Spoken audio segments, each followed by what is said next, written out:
Dhanik Bharat Educational Institutions, Inter, IIT, JEE, NEET, admission opened. RTC driver Shankar కుటుంబానికి ప్రభుత్వం భారీ ex gratia ప్రకటించింది. TSRTC driver Shankar Goud మృతిపై ప్రభుత్వం తీవ్ర దిగ్భ్రాంతి వ్యక్తం చేసింది. శంకర్ కుటుంబానికి 10 లక్షలు చొప్పున ప్రభుత్వం ఎక్స్గ్రేషియా ప్రకటించింది. మరోవైపు ఎమ్మెల్యే దొంతి మాధవరెడ్డి 5 లక్షల రూపాయలు వ్యక్తిగతంగా సహాయం అందించనున్నారు. మొత్తం బాధిత కుటుంబానికి 15 లక్షల వరకు ఆర్థిక భరోసాని కల్పించనున్నారు. అయితే కుటుంబంలో ఒకరికి ప్రభుత్వ ఉద్యోగాన్ని కల్పిస్తామంటూ కూడా హామీనిచ్చారు. సో శంకర్ కుటుంబానికి ఇందిరమ్మ ఇల్లు మంజూరు చేస్తామని నర్సంపేట ఆర్టీఓ ఉమారాణి అధికారికంగా ప్రకటించారు. సో 25 ఏళ్ల పాటు ఆర్టీసీ డ్రైవర్గా శంకర్ గౌడ్ విశేషంగా సేవలందించారు. దివ్యాంగురాలైనటువంటి భార్య, 2 పిల్లలకు ప్రభుత్వం అండగా ఉంటుందని భరోసానిచ్చారు. సొంత ఇల్లు లేని స్థితిలో ఉన్నటువంటి కుటుంబానికి ఆసరా కల్పిస్తామంటూ కూడా వారు వాగ్దానం ఇచ్చారు. సో ఇలాంటి సందర్భంలో మాత్రం ఒకవైపు తెలంగాణలో ఆర్టీసీ కార్మికులు సమ్మెబాట పట్టినటువంటి పైన, మరోవైపు శంకర్ గౌడ్ ఆత్మహత్య చేసుకున్నటువంటి పరిస్థితిలో ప్రభుత్వం మాత్రం దీనిపైన ఒక్కసారిగా మాత్రం దిగ్భ్రాంతి వ్యక్తం చేసిన పరిస్థితులు కనబడుతున్నాయి. వారి కుటుంబానికి ఆర్థిక భరోసాతో పాటుగా వారి కుటుంబంలో ఒకరికి ప్రభుత్వ ఉద్యోగం కల్పిస్తామంటూ కూడా ఒక రకమైనటువంటి భరోసాను కల్పించేటువంటి ప్రయత్నం చేస్తున్నారు. మరోవైపు శంకర్ గౌడ్ మృతిపైన విపక్షాలు భగ్యమంటున్నాయి. సో పూర్తి స్థాయిలో విమర్శ ప్రతి విమర్శలు కూడా వస్తున్నటువంటి పరిస్థితులు మనం చూస్తున్నాం. అయితే ప్రభుత్వం మాత్రం తాజాగా ఎక్స్గ్రేషియాను ప్రకటించింది. సో ఓవరాల్ గా మాత్రం శంకర్ గౌడ్ మృతి మాత్రం తెలంగాణలో సంచలనంగా మారుతుంది.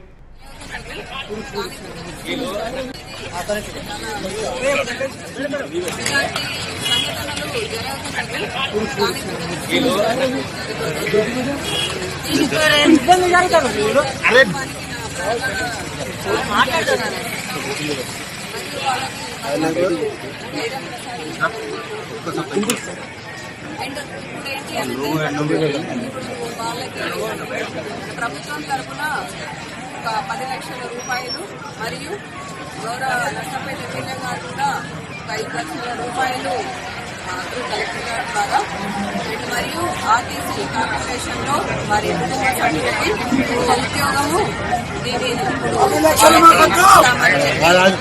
తెలియజేస్తున్నారు. అది నేను వాళ్ళ కుటుంబ సభ్యులకు కూడా తెలియజేయడం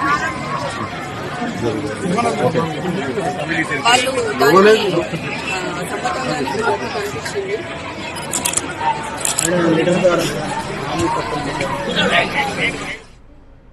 ఇదే అంశంపై మరింత సమాచారం మా ప్రతినిధి సత్య అందిస్తారు. సత్య, చెప్పండి, ఆర్టీసీ డ్రైవర్ శంకర్ గౌడ్ కుటుంబానికి ప్రభుత్వం భారీగా ఎక్స్గ్రేషియా ప్రకటించింది. పూర్తి అప్డేట్స్ ఏంటి?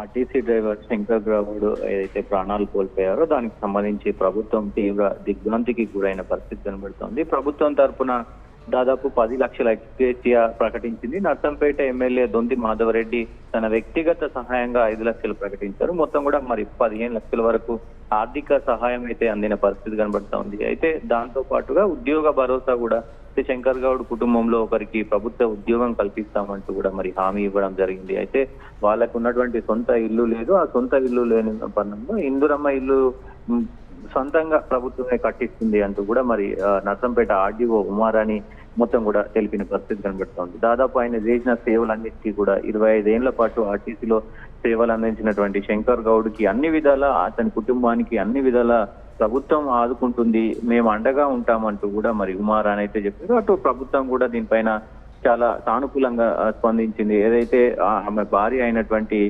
వాళ్ళు అంటే దివ్యాంగురాలుగా ఉన్నారు ఆమె, మరి ఆమెకు ఆ పిల్లలకు ప్రభుత్వం అండదండలు ఖచ్చితంగా ఉంటాయి.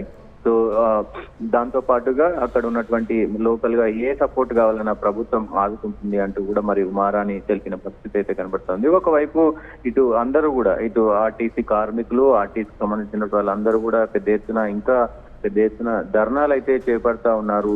ఆయన ప్రాణాలు కోల్పోవడం పట్ల పెద్ద ఎత్తున ప్రభుత్వాన్ని ఇది కారణం అంటూ కూడా ప్రభుత్వం, అప్పుడున్నటువంటి ప్రతిపక్షం ఇద్దరు కూడా దీనిపైన బాధ్యత తీసుకోవాలంటూ కూడా పెద్ద ఎత్తున బీజేపీ విమర్శిస్తున్న పరిస్థితి కనబడుతోంది. బీజేపీ ఒకవైపు, బీఆర్ఎస్ అలాగే బీజేపీ ఇద్దరు కూడా అంటే ఈ ఏదైతే కుటుంబానికి పరిహారం ఇస్తున్నారో అది ₹1 కోటి ఇవ్వాలని డిమాండ్ చేస్తా ఉన్నారు. బీజేపీ రాష్ట్ర అధ్యక్షుడు బండి సంజయ్ కూడా ఈ ఘటన పైన తీవ్ర దిగ్భ్రాంతి ఇది చేసిన పరిస్థితి కనబడుతోంది. అయితే ఈ ప్రభుత్వం ఒకవైపు అలాంటి డిమాండ్ పరిగణలోకి తీసుకునేటువంటి అవకాశం ఏమైనా కనబడుతుందా ప్రభుత్వం, అంటే ఎక్స్గ్రేషియా పెంపుకు సంబంధించి?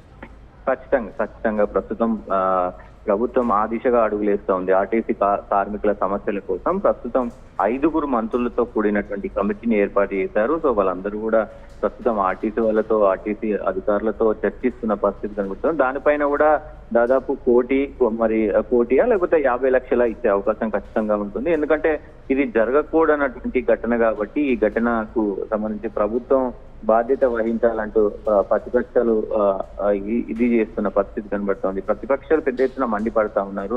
ప్రధానంగా ఈ ఘటన పైన కూడా అందరూ కూడా మొత్తం రాష్ట్ర వ్యాప్తంగా చాలా అంటే సానుభూతితో అందరూ కూడా మరి స్పందిస్తున్న పరిస్థితి కనబడుతా ఉంది. అటు బీజేపీ కావచ్చు, బీఆర్ఎస్ కావచ్చు, అన్ని పార్టీలు కూడా మరి దీనిపైన పెద్ద ఎత్తున ప్రభుత్వాన్ని బాధ్యత అంటూ విమర్శిస్తున్న పరిస్థితి అయితే కనబడతా ఉంది. అంటే ప్రభుత్వం కూడా ఈ విధంగా జరుగుతున్నాయని ఊహించలేదు. సత్యం కొంతవరకు అంటే ఎంత ఎక్స్గ్రెస్ ఇచ్చినా, సో ఎంత ఆర్థిక పరమైనటువంటి సహాయాన్ని అందించినా, సో శంకర్ గౌడ్ని మాత్రం ప్రాణాలతో మళ్ళీ తీసుకొచ్చేటువంటి అవకాశం ఉండదు. కానీ వారి కుటుంబ సభ్యులు ఏం చెప్తున్నారు, వారికి ఉన్నటువంటి సమస్య ఏంటి, సో ప్రభుత్వం ముందు ఏమైనా విన్నవించుకునేటువంటి అవకాశం ఏమైనా కల్పించారు, వారే విధంగా స్పందించారు? సిరాజ్, ప్రస్తుతానికి ఓన్లీ ఉమారాణి ఎవరైతే అక్కడ ఉన్నటువంటి ఆర్డీఓ ఉమారాణి మాత్రం ఈ మొత్తం ప్రభుత్వానికి సంబంధించినటువంటి వ్యవహారాన్ని మాత్రం డీటెయిల్స్ ని అఫీషియల్ గా అనౌన్స్ చేశారు. కానీ అక్కడ కుటుంబ సభ్యులు అక్కడ ఉన్నటువంటి సిచ్యువేషన్ కనుక చూస్తే ఖచ్చితంగా డిఫరెంట్ గా ఉంది. ఇక్కడ ఇప్పుడు ఏదైతే శంకర్ గౌడ్ కు సంబంధించినటువంటి ఆయన మృతదేహాన్ని కూడా ఇవ్వని పరిస్థితి కనపడతా ఉంది. వాళ్ళే సొంతగా పోలీసులు తీసుకొని వెళ్తా ఉన్నారు. కొంత గందరగోళమైనటువంటి సిచ్యువేషన్ అయితే ఉంది. వాళ్ళు కొంత అసంతృప్తితో ఉన్నారనేది ఖచ్చితంగా తెలుస్తుంది. దీనికి కుటుంబానికి మద్దతుగా బీజేపీ నాయకులు పెద్ద ఎత్తున అక్కడ అండగా ఉన్నారు. ప్రస్తుతానికి బండి సంజయ్ కూడా అక్కడే ఉండి అన్ని చూస్తున్న పరిస్థితి కనబడతా ఉంది.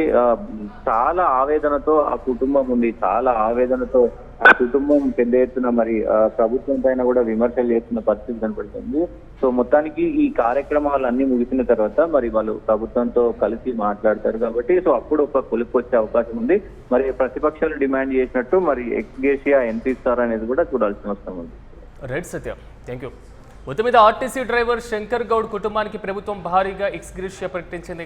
ప్రధానంగా టీఎస్ఆర్టీసీ డ్రైవర్ శంకర్ గౌడ్ మృతిపైన ప్రభుత్వం తీవ్ర దిగ్భ్రాంతి వ్యక్తం చేస్తుంది. శంకర్ కుటుంబానికి 10 లక్షలు ప్రభుత్వ ఎక్స్గ్రేషియాతో పాటుగా ఎమ్మెల్యే దొంతి మాధవరెడ్డి 5 లక్షల వ్యక్తిగత సహాయాన్ని కూడా అందించనున్నారు. బాధిత కుటుంబానికి మొత్తం 15 లక్షల ఆర్థిక భరోసాను కల్పించనున్నారు. కుటుంబంలో ఒకరికి ప్రభుత్వ ఉద్యోగం కల్పిస్తామంటూ కూడా హామీనిచ్చారు. శంకర్ గౌడ్ కుటుంబానికి ఇందిరమ్మ ఇల్లు మంజూరు చేస్తామంటూ నర్సంపేట ఆర్టీఓ ఉమారాణి అధికారికంగా ప్రకటించారు. సో 25 ఏళ్ల పాటు ఆర్టీసీ డ్రైవర్గా శంకర్ గౌడ్ విశేషంగా సేవలందించారు. సో దివ్యాంగురాలైనటువంటి భార్య, 2 పిల్లలకు అండగా ఉంటామంటూ కూడా ప్రభుత్వం భరోసా కల్పిస్తుంది. సొంత ఇల్లు లేని స్థితిలో ఉన్నటువంటి కుటుంబానికి ఆసరగా నిలుస్తామంటూ కూడా ప్రభుత్వం దగ్గర నుంచి ప్రతిపాదన వెళ్ళింది. మరి దీనిపైన శంకర్ గౌడ్ కుటుంబం ఏ విధంగా స్పందిస్తుంది, అదేవిధంగా ఆర్టీసీ కార్మికులు ఇంకా ఏదైనా వారి యొక్క కుటుంబం కోసం, వారి యొక్క సమస్యల పరిష్కారం కోసం ప్రభుత్వం ముందు కీలకంగా ప్రతిపాదనలు ఏమైనా పెట్టేటువంటి అవకాశం కనబడుతుందా అన్న దానిపైన సస్పెన్స్ కొనసాగుతుంది.